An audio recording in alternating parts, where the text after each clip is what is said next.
Alright, well, I'm here because I said I was going to make the video, and so I'm going to make the video. I don't know if I'm going to make it public or private, but um, excuse the mess. So, what I want to talk about is Amazon being a charity. Now, it's very common for a large corporation to have a foundation. There are several reasons, some good, some bad, but that's not what I'm here to talk about. Specifically, the thesis of this is that Amazon delivering food for schools and individuals in need is a bad idea in the long run. Now, I don't know why, but I'm probably going to get a lot of backlash for this for no reason, even though no one I know works for Amazon or benefits from Amazon in any way. But this is just the conjecture of an economics student and a nonprofit student and a nonprofit professional. So this is my, point of view. Although I do have some sources that I'll list in the video. Well, this is going to be a lot of my own conjecture, just so we're clear. So, what I want to start off by explaining is what Amazon is doing. Amazon has a service which is known as online grocery shopping. You go to Amazon, you select your location, and you tell Amazon what kind of food you want. I want 12 eggs, a loaf of bread, and some milk. And then Amazon either drops it off at your doorstep or you go to the nearest Whole Foods where you pick up the food. And that's all good and fine. It's got its own implications, but that's for a different video. But what they do, so Amazon needs to, they need to calculate or estimate how much food is going to be ordered by this online service. I'm sorry, my camera's shaking. So then they estimate how many people have the service, what's our average amount, and then they order that food for their warehouses. Where they get that food is already local grocery stores and national chains. They get their food the same place Jewel Osco or Piggly Wiggly gets their food. And obviously Whole Foods, as those are now a partnered company. I've got my notes, that's why I'm looking down. Alright, so that's essentially Amazon's service. When they have too much food in their warehouse, they donate it. Now, this is a good thing. I would be more mad if they didn't do this. But there's several problems with this in the long run. So, first of all, Amazon donating their food has a severe conflict of interest. See, Amazon is a for-profit business. That's fine. But in this situation, they're acting as a nonprofit, and you can see how a for-profit doesn't have the same motivations as a nonprofit. All right, so the reason that Amazon has surpluses is because they overestimated the amount of food that they need. In order to reduce costs, they need to minimize that surplus as much as possible. So in the long run, they're going to lose profits the more they donate. Which is fine, because, having a surplus has a negative impact on the economy as a whole, so I'm not going to argue that they should be ordering too much food. However, when organizations become dependent on that Amazon donation, these donations are going to decrease over time, and it's not sustainable for the nonprofits and the schools that are receiving these donations. The more people dependent on these Amazon donations, the less people buy from Amazon. Now ask yourself, why would Amazon want to give away food if it's a for-profit organization, besides getting your money? All right, the second thing I want to talk about is hurting the sustainability of nonprofits. I talked about this a bit, but I'm going to go into this. I'll admit I have my own personal conflict of interest. I work for a Meals on Wheels program. I kind of see the inside of what these nonprofit food organizations deal with. And one important thing is the sustainability of where they get their food. Most Meals on Wheels have programs with local corporate farms or local grocery stores to take donations or to buy food. When you have a long-running organization, you want the donations you get to be as sustainable as possible. Grocery stores you can depend on. Farmers that you can always buy the same amount of food from, more or less.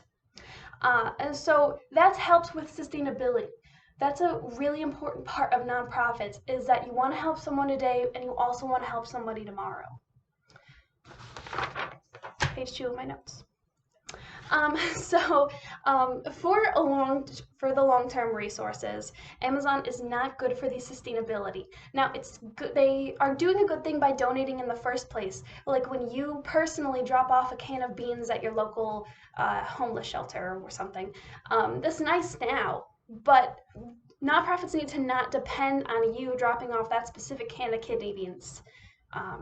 Unless you're a corporate farm or a grocery store with a contract with a nonprofit. All right. So, let's see, where was I? You might be asking yourself, where does Amazon buys the food from these grocery stores, which are the same grocery stores that are working for the Meals on Wheels, which essentially makes Amazon an expensive middleman for nonprofits. It's fine if you're using Amazon's service for that door-to-door shipping.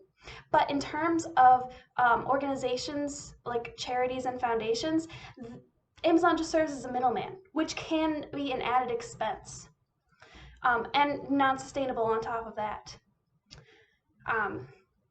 This is another example of a larger corporation cutting off and killing smaller organizations. If Amazon is directly taking their surpluses to individuals and schools, that cuts out nonprofits. That makes it extremely difficult for nonprofits to reach their beneficiaries and get the outcomes and the difference that nonprofits want to make. And because Amazon's not sustainable in the long run, Amazon's donations will go away, and unfortunately, so will the nonprofits who are trying to help these beneficiaries in the first place. This is a long-run problem.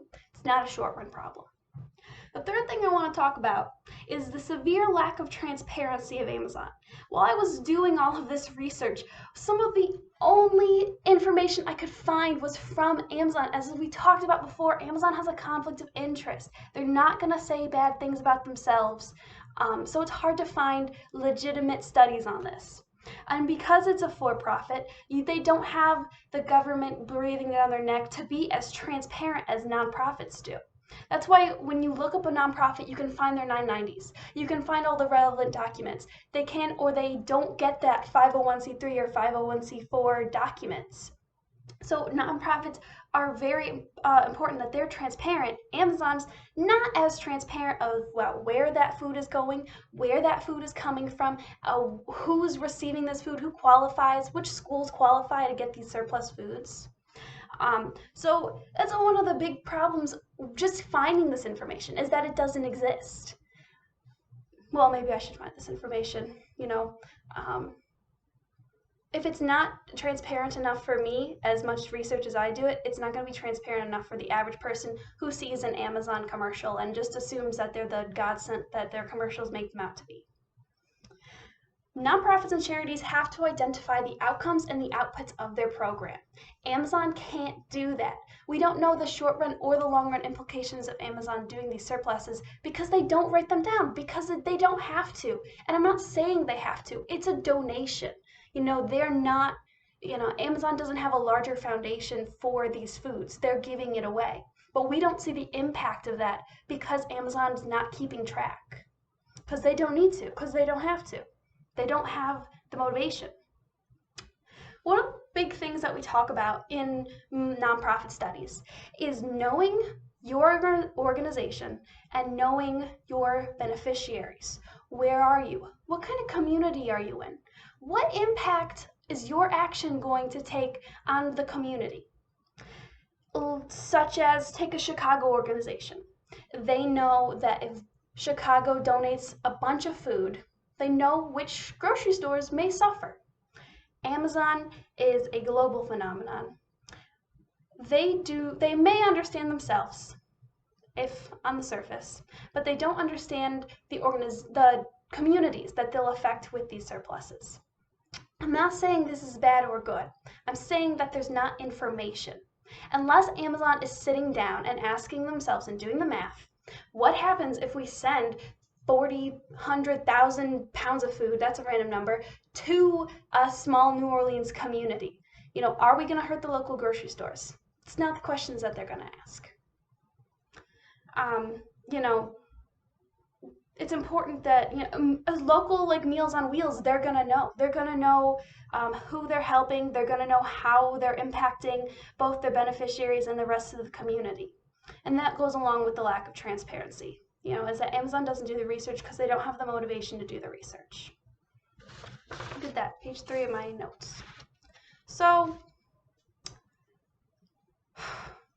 part of the reason that these charities, these food banks, and the reason that Amazon wants to give away this food is because we have things in the U.S. specifically called food deserts, and it's an area where there's not quality grocery stores where people can just go pick up food at an affordable price.